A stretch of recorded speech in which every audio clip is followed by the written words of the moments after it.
Assalamualaikum warahmatullahi wabarakatuh. Baiklah, pada kesempatan kali ini kita akan belajar berkenaan dengan materi dan perubahannya. Tentunya materi ini tidak asing bagi kalian karena mungkin telah dipelajari ketika SMP. Jadi kita tinggal mengulas dan memperdalam sedikit materi ini. Oke, kita langsung saja lanjut ke slide berikutnya. Nah, materi itu adalah segala sesuatu yang mempunyai massa, volume, serta mempunyai sifat yang dapat dilihat, dicium, didengar, dirasa, dan diraba. Jadi materi itu dapat ditemui dalam segala bentuk. Jadi ada cair, ada padat, ada gas. Jadi itu bagian dari materi. Jadi materi itu berbentuk 3. Ada cair, ada padat, dan ada. Perbedaan zat padat, cair, dan gas itu bisa kalian lihat di slide. Dari gambarnya saja terlihat kalau zat padat itu partikel-partikelnya itu sangat rapat, sementara zat cair itu agak sedikit renggang, dan zat gas itu berjauhan sekali. Nah, selain perbedaan yang ada di slide, zat cair, zat padat, dan zat gas ini memiliki perbedaan. Untuk zat padat itu dia tidak memiliki sifat fluida, tidak dapat mengalir. Sementara untuk zat cair itu dia bisa mengalir dari tempat yang tinggi ke tempat yang rendah. Nah, untuk gas dia mengalir dari ruang bertekanan tinggi ke ruang bertekanan rendah. Jadi gas juga bisa mengalir ya. Nah, selain itu bentuk dan volumenya untuk zat padat itu tidak dapat berubah-ubah.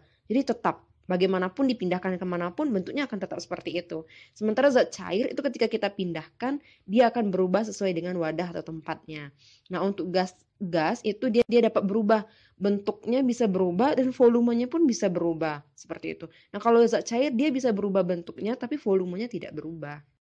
Nah, perubahan materi. Materi ini bisa mengalami perubahan, yaitu mengalami 2 jenis perubahan, ada perubahan fisika, ada perubahan kimia. Apa bedanya sih perubahan fisika dengan perubahan kimia ini? Jadi perubahan fisika itu adalah perubahan yang tidak disertai dengan pembentukan zat baru.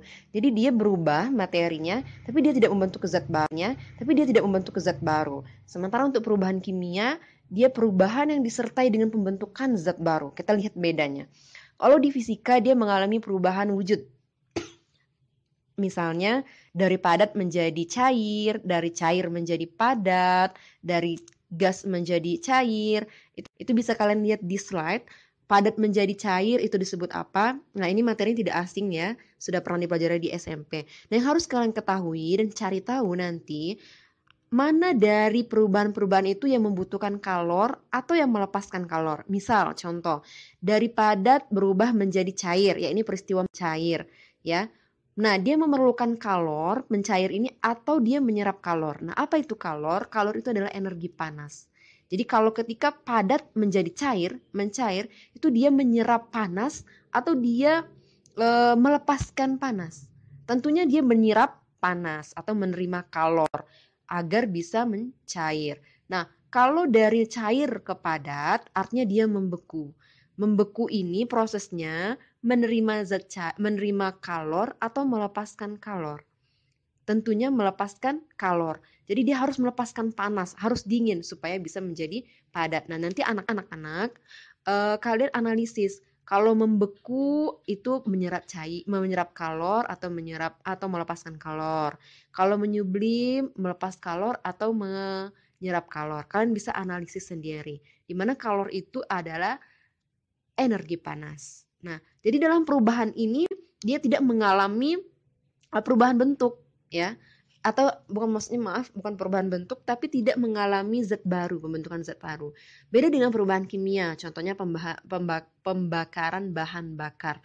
Jadi di sana ada zat yang dihasilkan baru. Contohnya misalnya dari peristiwa itu ada gas yang dihasilkan. Misalnya seperti jelaga ya. Kemudian pembakaran kertas. Pembakaran kertas itu perubahan wujudnya berubah, tapi ada zat baru yang terbentuk, yaitu seperti abu misalnya, seperti itu. Itulah perbedaan perubahan kimia dan perubahan fisika. Klasifikasi materi. Nah, materi ini diklasifikasi menjadi 3. Ada unsur, ada senyawa, ada campuran. Sekarang kita mau membedakan apa itu unsur, apa itu senyawa, apa itu campuran. Di saat sudah ada. Nah, kalau unsur itu adalah zat tunggal. Jadi dia tidak bisa dibagi-bagi lagi. Dia utuh, paling kecil lah ibaratnya. Contohnya adalah unsur besi. Ya, unsur besi itu tersusun dari Fe. Dia tidak bisa diubah lagi menjadi unsur-unsur yang lain, hanya unsur besi. Contoh lainnya adalah unsur belerang, tersusun dari unsur belerang. Kemudian ada oksigen, dia tersusun dari oksigen, seperti itu. Jadi dia paling bagian terkecilnya unsur itu, tidak bisa dibagi lagi. Kemudian senyawa. Senyawa itu apa? Senyawa itu adalah gabungan dari unsur. Bisa 2 buah unsur, bisa 3 buah unsur, tapi dia gabungan dari unsur. Contohnya apa? Contohnya karbon dioksida. Jadi dia adalah gabungan dari unsur karbon dan oksida.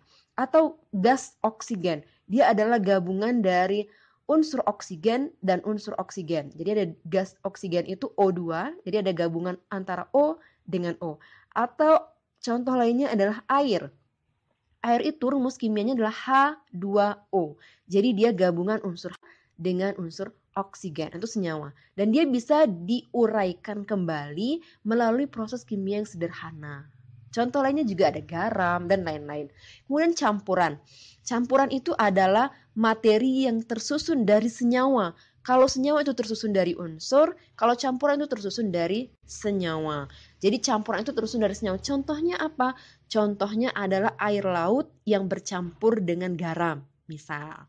Atau teh manis yang bercampur dengan saus tomat. Teh manis itu bercampur antara gula, ada air, ada teh.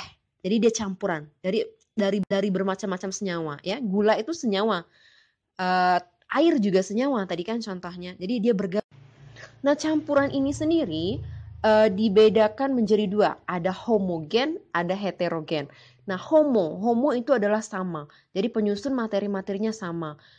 Contohnya adalah campuran antara air, gula, dan teh. Ketika kita campur, kita aduk sama-sama, dia tidak bisa dibedakan lagi materi penyusunnya. Dia tercampur rata. Tidak bisa kita bedakan atau klasifikasi. Nah, sementara yang heterogen adalah campuran yang dibentuk dari beberapa materi yang berbeda. Artinya bisa kita amati perbedaan antara kedua campuran tersebut. Contohnya adalah air yang kita campur dengan minyak.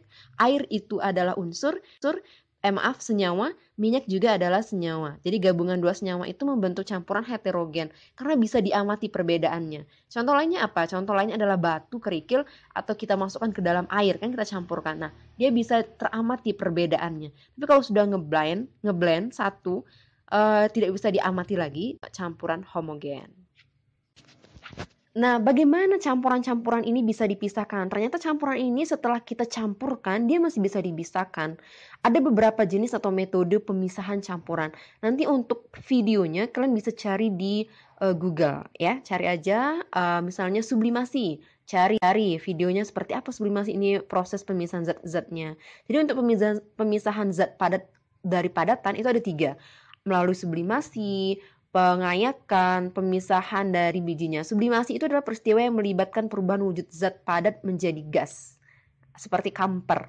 Kamper yang kotor itu kita biarkan dia menguap, nanti dilakukan dengan sublimasi agar kotorannya itu bisa hilang. Coba cari di YouTube nanti ya. Kalau pengayakan itu sudah biasa, pasti kalian tidak asing lagi. Jadi dia pengayakan itu adalah teknik pemisahan campuran padatan berdasarkan perbedaan ukurannya ya. Jadi kita pisahkan berdasarkan ukuran yang kecil dengan ukuran besar. Misalnya mengayak pasir. Kalau mau membangun rumah itu ada proses mengayakan pasir dan lain-lain. Nanti prosesnya bisa dilihat di video, cari di YouTube. Oke.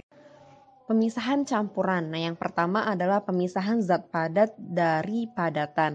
Ada sublimasi, ada pengayakan, ada pemisahan logam dari bijinya. Untuk sublimasi itu adalah peristiwa yang melibatkan perubahan wujud zat padat menjadi gas. Nah, nanti prosesnya atau videonya bisa kalian akses di YouTube. Coba dicari gimana proses pemisahan secara sublimasi ya. Ustazah tidak lampirkan di sini karena terlalu besar filenya. Kemudian pengayakan. Nah, kalau untuk pengayakan mungkin teknik yang tidak asing bagi kalian karena sering kalian lakukan bahkan mungkin. Adalah teknik pemisahan campuran padatan berdasarkan perubahan ukurannya. Jadi diayak. Jadi ukuran yang besar itu akan tersisa. Sementara yang halus itu biasanya akan terpisah dengan yang ukurannya lebih besar. Dan yang terakhir itu pemisahan logam dari bijinya, yaitu menggunakan pelarut yang sesuai dengan salah satu komponen tersebut. Nanti diamati bagaimana prosesnya, cari di YouTube satu-satu videonya. Selanjutnya itu pemisahan zat dari larutan. Contohnya adalah filtrasi. Filtrasi itu penyaringan.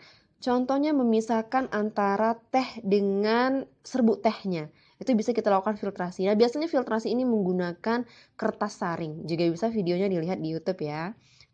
Kemudian penguapan atau evaporasi. Pemisahan larutan berdasarkan titik didih dan titik lelehnya. Contohnya misalnya kita menyampurkan antara garam dapur dengan air. Kan kita satukan, kemudian dia mencair dan tidak bisa kita amati lagi. Mana yang garamnya, mana yang airnya. Jadi sudah tercampur aduk. Nah, gimana cara memisahkannya? Cara memisahkannya kita panaskan melalui evaporasi. Sehingga nanti air itu menguap, tertinggallah nanti garamnya. Seperti kristalisasi seperti itu. Hampir sama evaporasi dengan kristalisasi. Nanti bisa diamati apa sih perbedaan spesifiknya di video di YouTube. Nah, yang terakhir adalah pemisahan campuran zat cair. Nah, kedua proses ini ada penyulingan atau destilasi dan kromatografi. Mungkin kedua proses pemisahan campuran ini adalah sesuatu yang asing bagi kalian dan belum pernah kalian lihat. Jadi saya sangat menganjurkan supaya kalian mengamatinya di YouTube ya, cari proses penyulingan atau destilasi. Bagaimana peristiwanya? Nah, biasanya penyulingan atau destilasi ini digunakan untuk memisahkan dua zat yang tercampur yang titik didihnya itu berbeda. Misalnya kita mau mengambil saripati dari parfum yang tercampur dengan air, biasanya seperti itu. Jadi gunakan proses destilasi atau biasanya mau mengambil pemurnian bahan bakar seperti Pertamax, pemisahan antara Pertamax, Pertalite, itu biasanya menggunakan proses destilasi juga. Nah, selanjutnya adalah kromatografi. Kalau kromatografi itu teknik pemisahan zat berdasarkan kecepatan merambat antar partikel-partikel zat yang bercampur. Nah, di YouTube itu banyak yang menggunakan kertas biasanya. Jadi mana yang paling cepat merambat di kertas itu. Jadi tolong dilihat, Ustazah sangat menganjurkan tolong dilihat prosesnya di YouTube ya. Karena Ustazah mau mau upload videonya di sini agak berat nanti ya. Jadi cek aja di YouTube. Oke, berkaitan dengan materi ini, kalian coba buka Al-Quran, surah Al-Zalzalah. Ya. Jadi materi ini kan kita membahas tentang materi, bagian terkecil dari suatu unsur yang tidak bisa dibagi lagi. Nah, di Al-Quran Al-Zalzalah itu, ya, di ayat ke-7, yang artinya maka barang siapa mengerjakan kebaikan seberat zarah pun, niscaya dia akan melihat balasannya. Zarah itu adalah kecil sekali. Mungkin bagian yang tidak bisa disederhanakan. Jadi kata Allah, barang siapa yang mengerjakan kebaikan seberat zarah, niscaya dia akan melihat balasannya. Dan barang siapa mengerjakan kejahatan seberat zarah, niscaya dia akan melihat balasannya. Artinya walaupun sekecil apapun yang kita lakukan akan dibalas oleh Allah, baik kebaikan maupun keburukan. Jadi makanya jangan sungkan-sungkan untuk berbuat kebaikan walaupun itu hanya senyum, kecil sekali menurut kita. Maka semua itu akan dibalas. Dan berhati-hatilah, kita harus berhati-hati dalam melakukan keburukan. Karena sekecil apapun itu, menyakiti orang, ngebully, berkata kotor, itu semuanya akan dimintai pertanggungjawabannya dan akan dibalas kata Allah. Oke, terima kasih Ananda sekalian telah memperhatikan video presentasi ini. Semoga kita antum semua bisa memahami dengan baik. Jadi kalau ada pertanyaan nanti silakan dituliskan di kolom komentar ya berkaitan dengan materi ini. Ustazah akhiri, wassalamualaikum warahmatullahi wabarakatuh.